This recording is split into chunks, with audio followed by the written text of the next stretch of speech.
আপনার প্রতি আপনার পরিবারের লোকগুলা অনেক বেশি নির্ভরশীল? যদি তাই হয় তাহলে তারা নিজেরাও জানে না যে তাদের ক্ষতি তারা কিভাবে করতেছে। কারণ তাদের ভিতরে সবকিছুই আছে, শিক্ষাগত যোগ্যতা, ট্যালেন্ট, প্রতিভা সবই আছে, তারপরও আপনার প্রতি নির্ভরশীল। দেখবেন এমন একটা সময় আসবে যখন আপনি তাদের জন্য কিছু করতে পারবেন না এবং কি করে যেতে পারবেন না।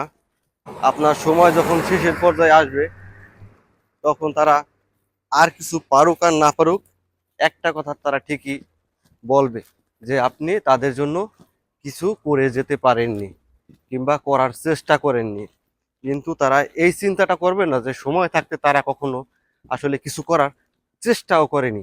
এই কথাটা তারা কখনোই বলবে না এবং স্বীকার যাবে না। যত দোষ আপনার সময় শেষে।